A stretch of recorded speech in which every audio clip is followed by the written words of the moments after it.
everybody, welcome back. We are here on location at one of our Charleston projects.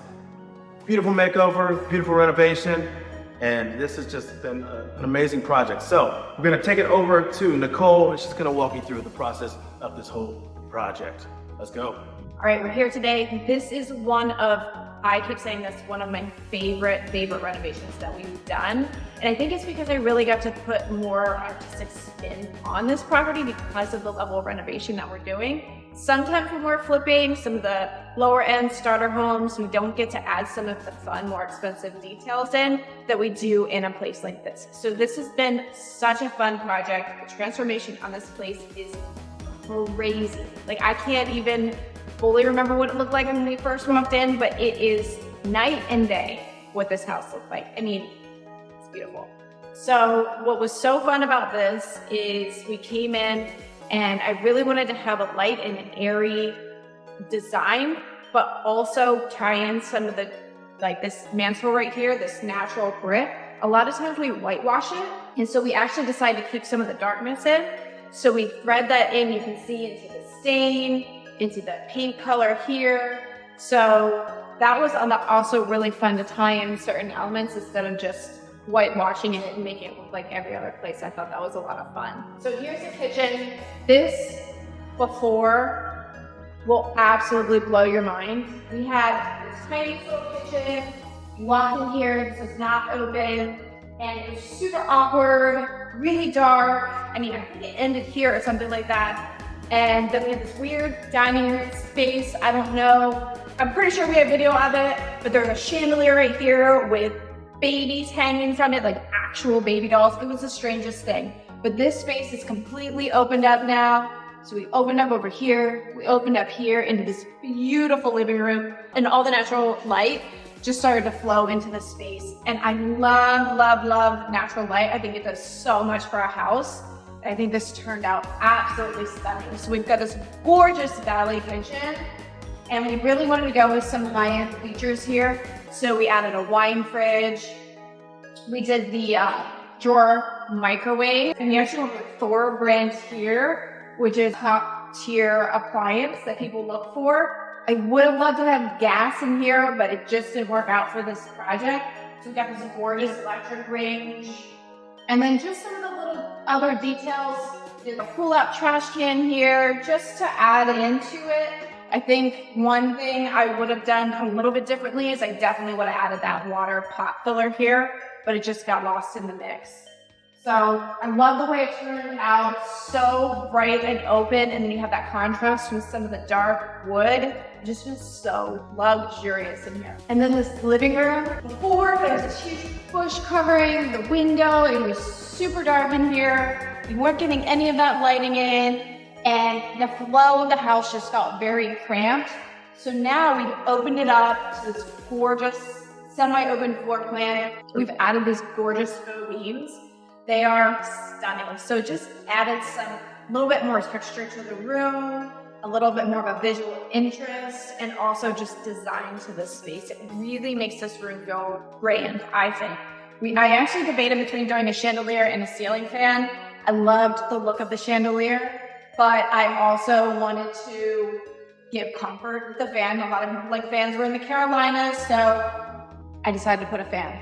Regretting it a little bit because I think this gorgeous chandelier would have looked so stunning in here, but I'm sure the new homeowners will appreciate that we went ahead and did a fan in here. And then I feel like I'm going to be saying this the whole time, but I have so many favorite parts of this house. I don't really know where to begin.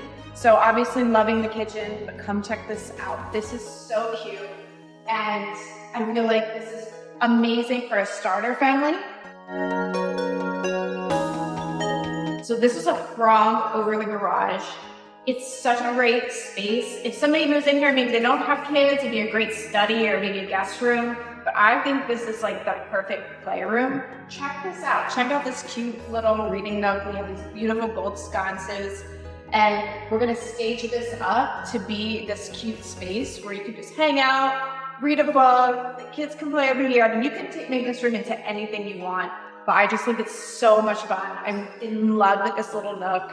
I would just hang out here all day long. It's the cutest thing.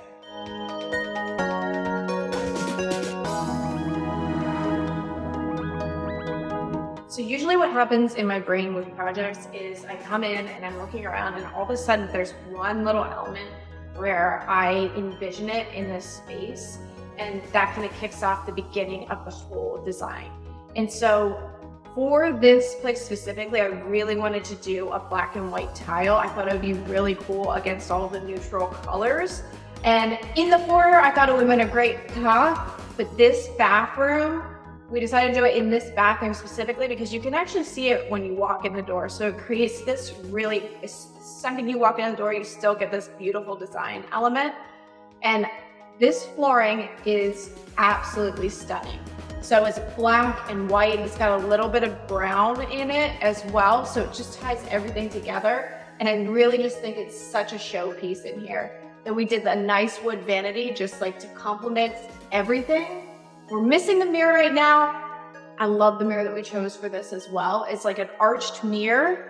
And so with that, I didn't want too many competing elements with this gorgeous floor, but I wanted things that really complement it. I feel like this bathroom, I love this. I love the way it came together. And this house actually has 2 master suites, which is super uncommon, but check out this gorgeous shower. So we just left the shower extremely neutral. So again, so this floor could just be the show of the bathroom. If you just wanted this to pop and not have too many visual things. If we try to do too many different colors from the tile in the shower, that would have started to compete, and we really just wanted to let this floor be the showstopper here. It turned out amazing. I love it. This tile is one of my favorites.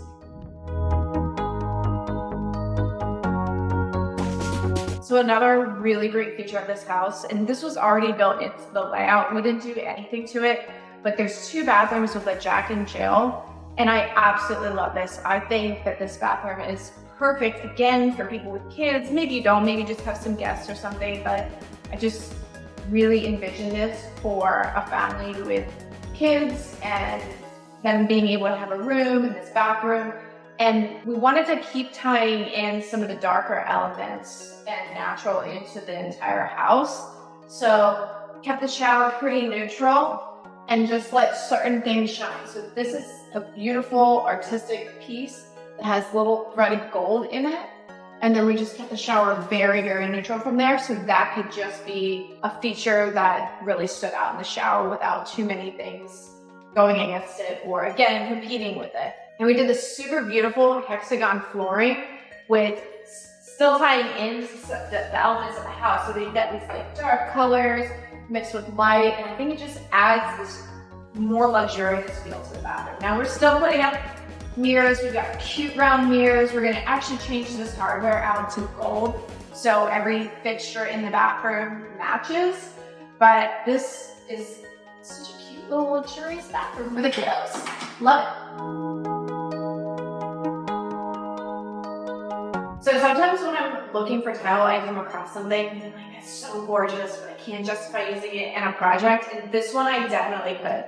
I have been wanting to use this tile for such a long time, and we finally got to use it in this project, and it turned out absolutely stunning. We added in this marbled hexagon to just tie into the kids' bathroom. Now there's a little bit of marbling in the hexagon, but this is actual marble tile. It is so beautiful. And it really, between the 2 elements, just looks and feels so luxurious. Then we did this super fun floor where we tied in, again, some of the wood feeling with a little, and pulled out some of the gray.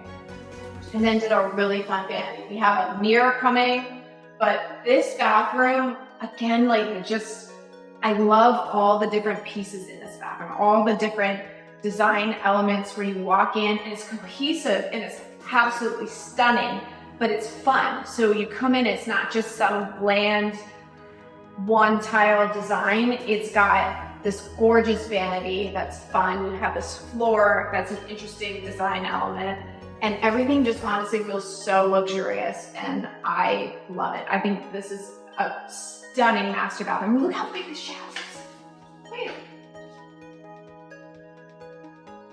It's huge. I probably should have put like 10 more shower heads in here. Love it. I think it's just absolutely perfect for a master bath. So we're still buttoning up a few things on this project. So there's a couple little things. Whenever we're finally at that last little stage, you feel like you're done, and then a million little things start to show up, like nicks in the paint, or maybe something's not done, something's broken. A lot of times this stage of the project does require a little bit of patience because you're buttoning up all those last loose ends, and that can actually take a little longer than you would think.